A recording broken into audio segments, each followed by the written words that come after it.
Sosa, sociólogo, Sosa, sociólogo del IEP, que está justamente en estos momentos. Gracias por acompañarnos en Buenas Nuevas, Malas Nuevas.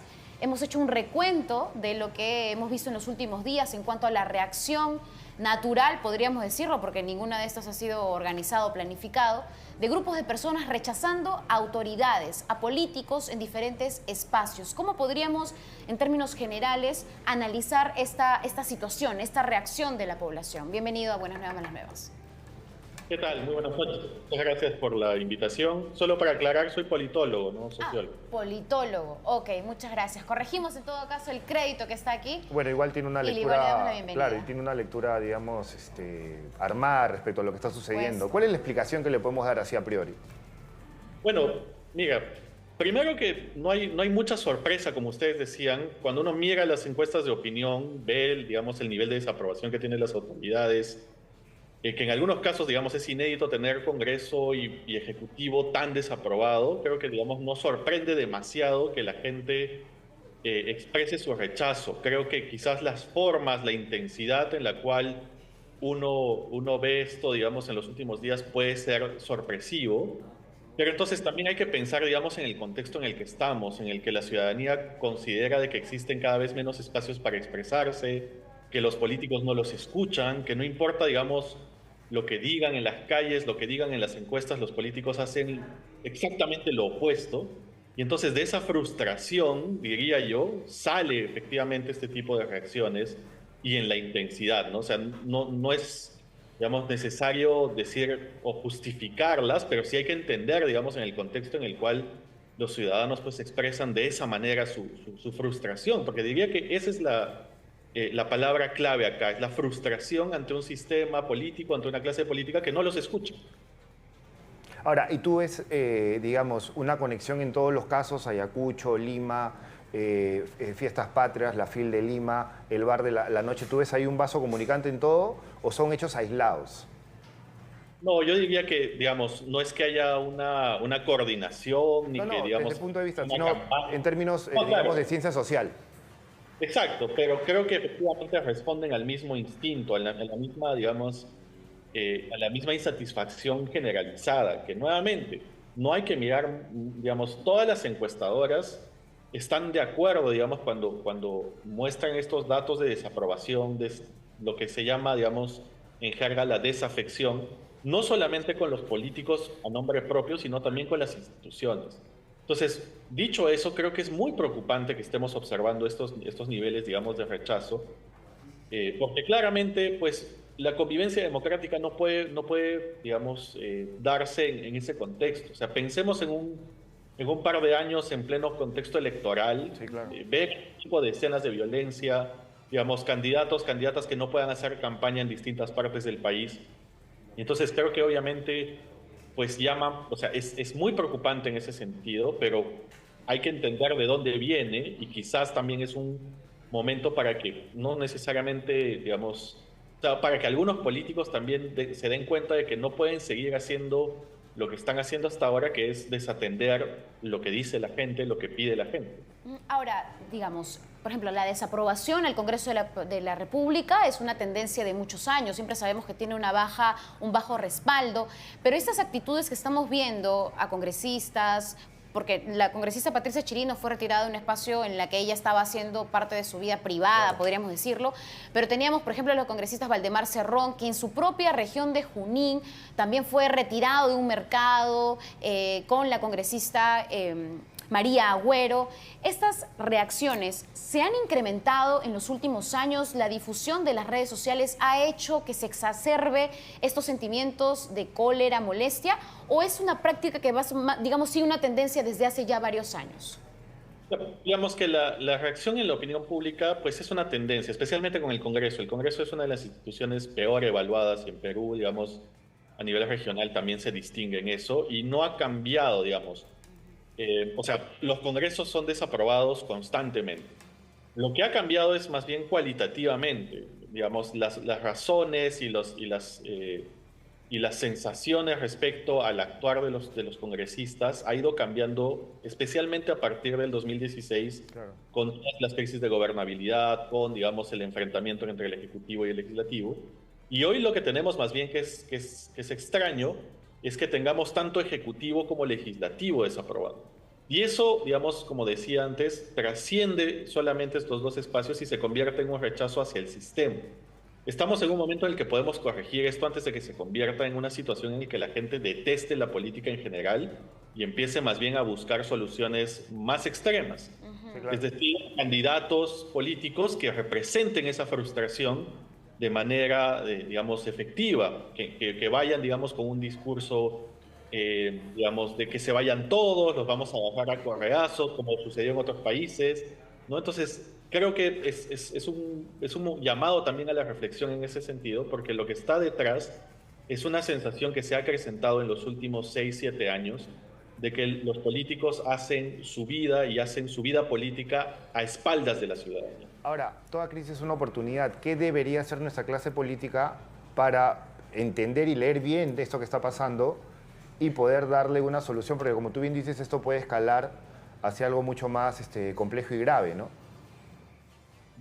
Uno puede mirar el vaso medio lleno, si se quiere, ¿no? Digamos, hasta hace poco, pues habían autoridades y habían políticos que podían seguir pensando de que pueden seguir haciendo lo que quieren sin tener ningún tipo de, digamos, efecto en su vida cotidiana. Esto de alguna manera ha cambiado. No son las formas, no es, digamos, el ideal democrático, pero en el contexto en el que estamos es como una especie de último recurso de la ciudadanía de expresarse, de decir, oigan, algo tienen que hacer distinto. Entonces, puede ser efectivamente como un punto de inflexión para que otros congresistas, otras autoridades, ministros, la propia presidenta de la República, pues empiecen a enmendar algunos de sus, digamos, de sus errores. Obviamente esto es, a veces suena como inocente, ¿no? Parece como pedirle un poco peras al olmo, porque lo que nos están mostrando más bien en el actuar cotidiano en los últimos, por lo menos en el último año, es que, digamos, independientemente de protestas, de sanciones, de comunicados, incluso a nivel internacional, pues al final del día los políticos peruanos parece que están pensando en que, bueno, no nos va a pasar nada, ¿no? Entonces, habría que llamar la atención en ese sentido de aquellos pocos congresistas, aquellos pocos políticos con un poco todavía de sentido de responsabilidad, de que no podemos sostener, esto no es sostenible en el mediano y largo plazo, porque nuevamente, si están pensando en las elecciones del 2026, imagínense cómo puede llegar a una ciudadanía frustrada a ese momento, y no queremos empezar a observar, digamos, no esperemos a observar eventos de violencia electoral, eventos de violencia en campaña, para recién empezar a tomar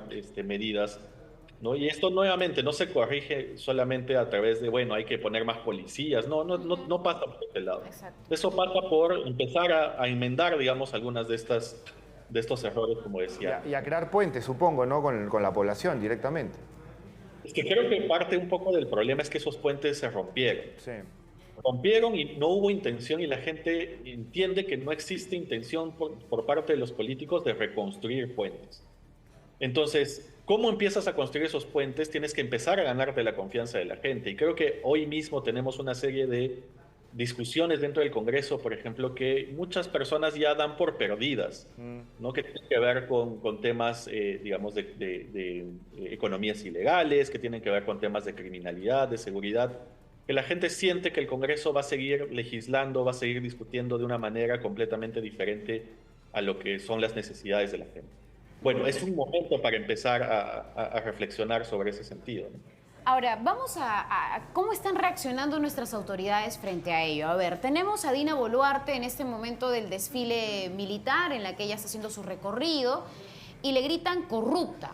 Y ella responde, y digamos, una cámara ha logrado identificar el movimiento de labios en la que ella responde, tu mamá, ¿no?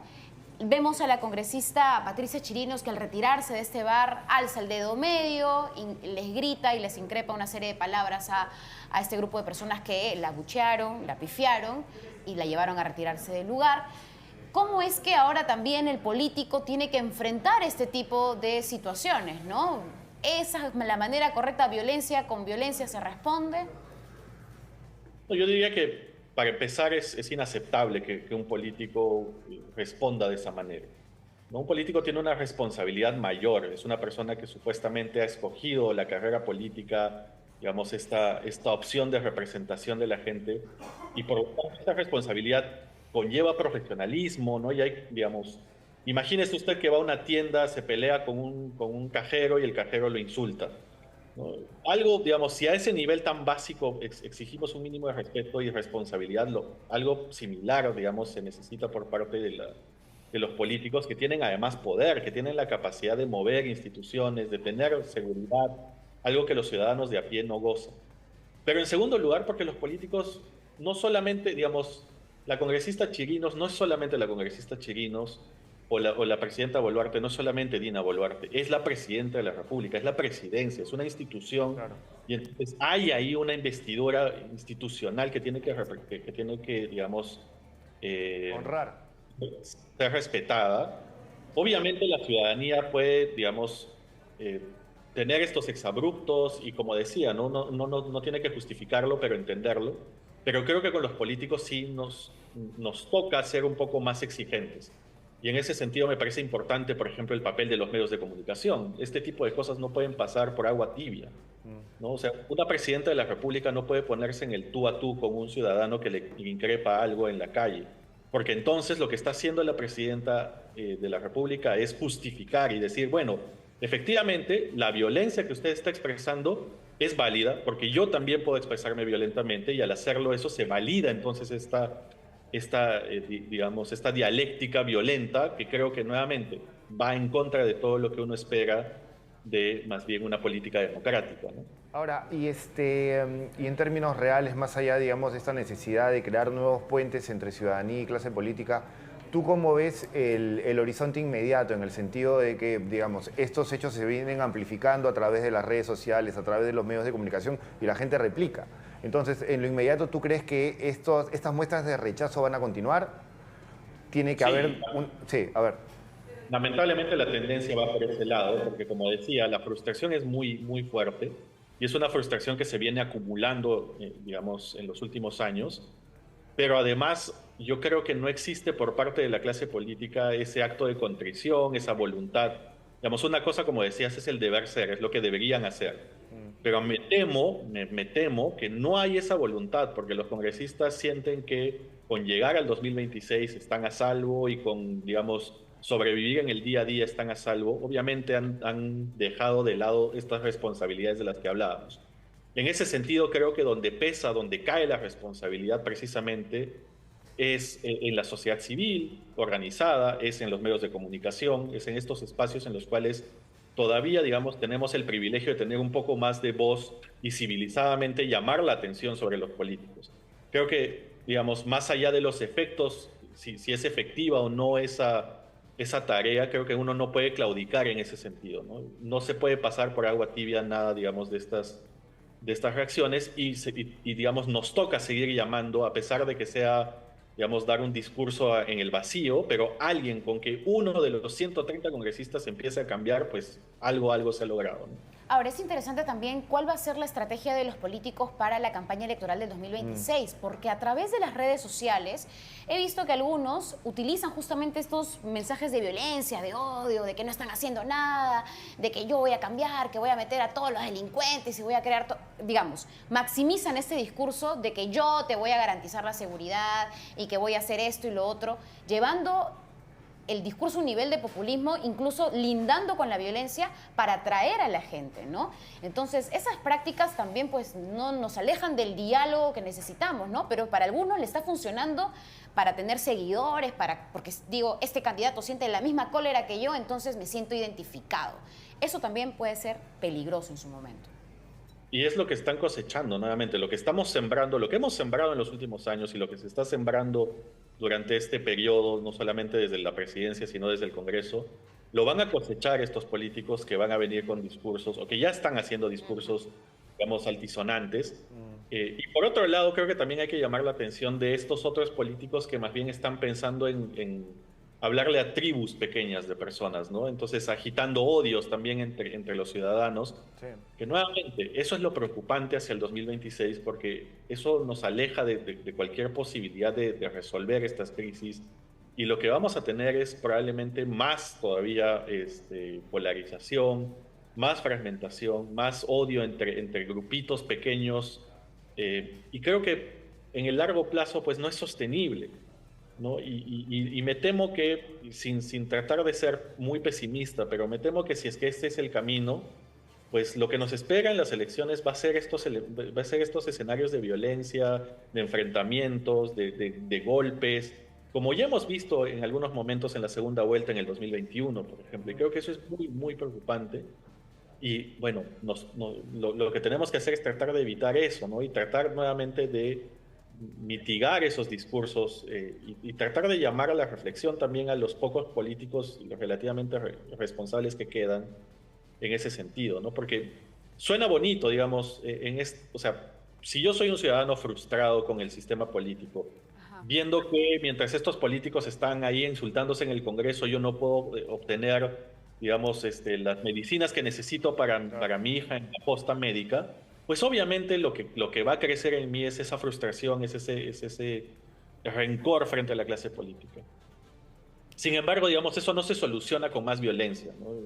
En ninguna parte del mundo creo que estos candidatos extremos, estos candidatos, digamos, anti-establishment han logrado realmente resolver los problemas, ¿no? Pero eso, Más es lo que bien, pero eso es lo que tú perdón. estás pronosticando, es decir, en buena cuenta vamos a sumar violencia electoral en el 2026 a la vaguedad de las propuestas a las que nos tienen acostumbrados nuestros políticos en tiempos electorales. Es un escenario posible y creo que nuevamente, es muy preocupante que tengamos que llegar hasta ese punto, ¿no? Sí, bueno, nos queda un año y medio para ver qué puede hacer nuestra clase política actual, ¿no? O sea, uno ve la lista de candidatos y me suena, por ejemplo, que muchos de esos candidatos presidenciales pues van a tener problemas para hacer campañas, ya sea en el norte o en el sur del país. O sea, hay candidatos que no pueden acercarse probablemente a algunos espacios. Piensen, digamos, candidatos que están vinculados o que tienen el rechazo de gente porque están vinculados a este gobierno haciendo campaña en el sur, en Puno. Y es ¿No? probable es probable que terminen siendo elegidas las dos, digamos, ofertas más extremas. Extremas. Claro, y las más extremas, y cada una con 12 o 15%. Sí, claro, Con muy poca representatividad. ¿No? Y entonces, digamos, esa política tribal creo que nuevamente no es a lo que deberíamos aspirar como país, ¿no?